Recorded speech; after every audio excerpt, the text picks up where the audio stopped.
Hello, and welcome to today's pre-calculus lesson, where we talk about rational inequalities. In the last video I did, we talked about polynomial inequalities and solving them and finding the intervals in which the variable gives you either a positive or negative value in your function.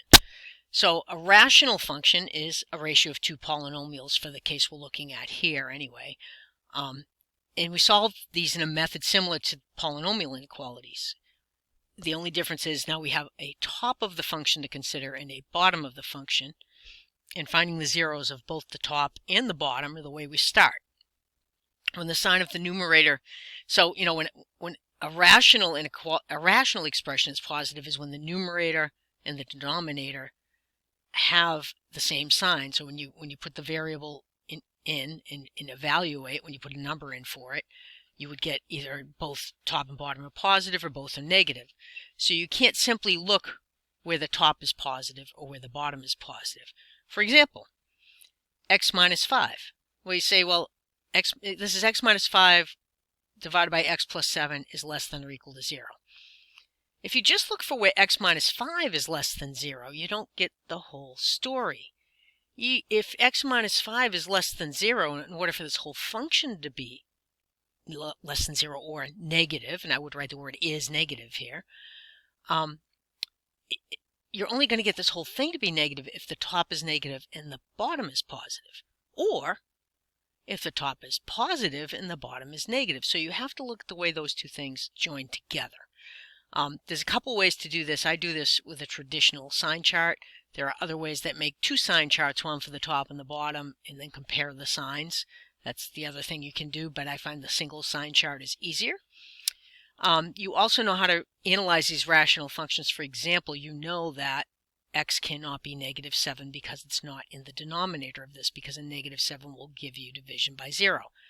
So it's really not just the zeros you're putting in the sign chart, it's the zeros or the discontinuities, the points at which the domain does not exist, that you're putting in the sign chart.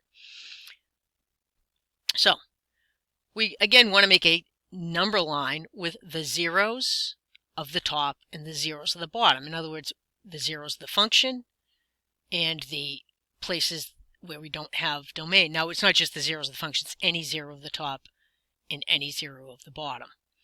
Realizing that a zero of the bottom does not make my function 0. For this problem, we're looking to see where is my function either negative or 0. So we're not going to ever include the negative 7. There may be a mistake in the slide that does that, but here's how we start. X minus 5. You find out where x minus 5 equals 0.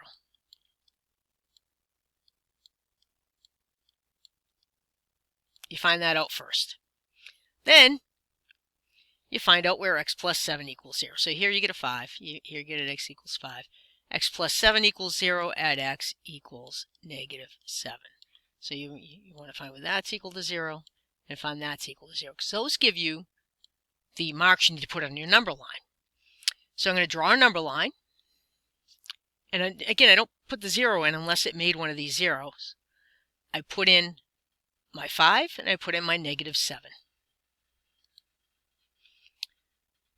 And this tells me, so these two lines, this negative 7, this negative 5, split my number line into 3 sections. The section on the left is negative infinity to negative 7. The section in the middle is negative 7 to 5. And the section on the right is 5 to infinity. So I pick a test value in each of these intervals. Okay, so I pick something less than x. I pick an x value less than negative 7. So I pick negative 8. So when I do negative 8 minus 5, I put the negative 8 in for x here and here. Negative 8 minus 5 will give me negative 13. That's a negative number. I don't care that it was 13. I only care it was negative. And a negative 8 plus a 7, well, the negative number is bigger than the positive number, and I'm adding, so that's a negative number. But the ratio of two negative numbers is a positive number. So my function is positive everywhere from negative 7 to negative infinity, or I should say from negative infinity up to negative 7, but not including the negative 7 because it's not in the domain. Okay, so I check in between negative 7 and 5. I put a 0 in. I get 0 minus 5 is a negative number. 0 plus 7 is positive, so the ratio of a negative or a positive is negative. Now, because of this equal sign, what this is really going to do is tell me that one of my solutions is -7. It has to be less than x. I can't include the -7 because it's not in the domain, but I do include the 5. I may have done this wrong in the slide later on, but this will be at least a piece of my solution, and I check to make sure it's the only piece. Then I put in x is 6. I get 6 minus 5 is a positive number. 6 plus 7 is a positive number, and that's positive, so I don't care about that. So I look. The question was, where is this negative or 0? Where is this function negative or 0?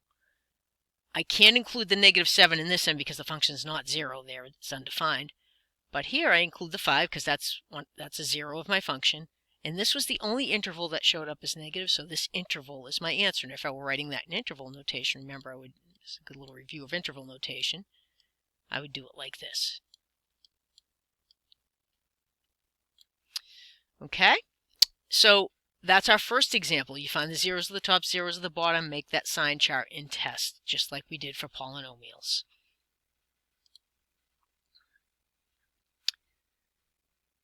And again, this should not be here. This equal sign is not true. That should just be a less than.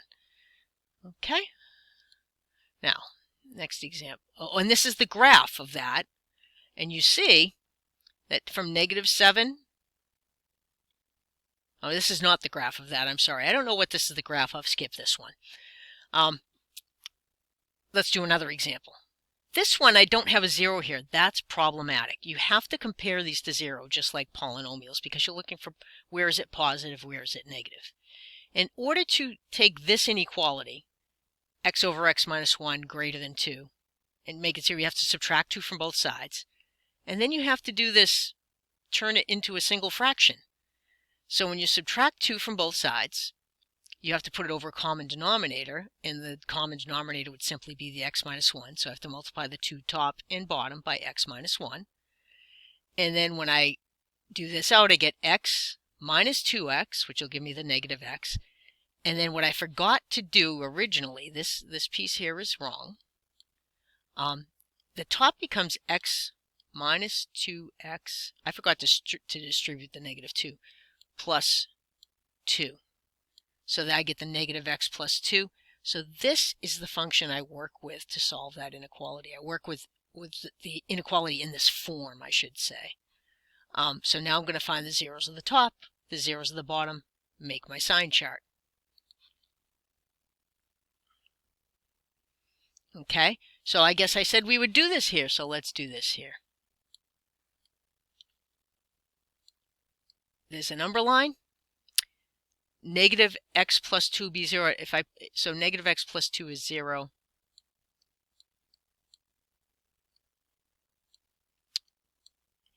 If I move the x to the other side, I get 2 equals x. I add x to both sides. So I get a 2 there, and x minus 1 is 0 at 1. So I leave myself enough room to write here. So I want to check a number less than 1. Okay, a number less than 1 would be 0. I put a 0 in here, I get a positive 2, a 0 in here, I get a -1, so my function's negative there, my left side is negative there. A number between 1 and 2, use 1.5. -1.5 plus 2 will be a positive number. -1.5 plus 2 will be a positive number. It's not -1.5, it's positive 1.5. So if I use x equals 1.5 in this interval, I get a positive number here, the negative of 1.5 plus 2 is a positive half. And here, 1.5, it's a positive 1.5. I'm substituting -1 is a positive half. So this gives me a positive value. Pick a number bigger than 2. I put in a 3. -3 plus 2 will be negative. -3 minus 1 will be negative. -3 plus 2 will be negative. 3, I keep doing that. 3, I'm putting in a 3 for x. So -3 plus 2 is -1. You need to write out your work. I'm making that a good example of that right now. 3 minus 1 is a positive 2, so I get a negative value. Now, I haven't answered the question. I have to go back and look. Oh, I wanted to know, where is this positive? I'm not going to include the 2. I can't include the 1 because it's not in the domain. But In this interval here, 1 less than, that should be a less than sign, x less than 2. Or, in interval notation, 1, comma, 2 is the interval on which my function is positive. So, if I graph that, let's take a look at the graph of that. I think I have that on the next page. And look at that. The 1 is not included because it's not in the domain, but if I look, the function is below the x-axis here. It's negative, negative, negative. I get to 1 and all of a sudden it hopped up here because of the vertical asymptote. And it's positive all the way till I get to 2. So it's just this little interval here where my function is positive. So that technique is not very different from solving polynomial inequalities. The ones like this, where you don't have a zero start with, are harder. Those are not likely to be test questions, but you certainly should be able to solve a problem like example 1 for your quizzing and testing in this course, okay?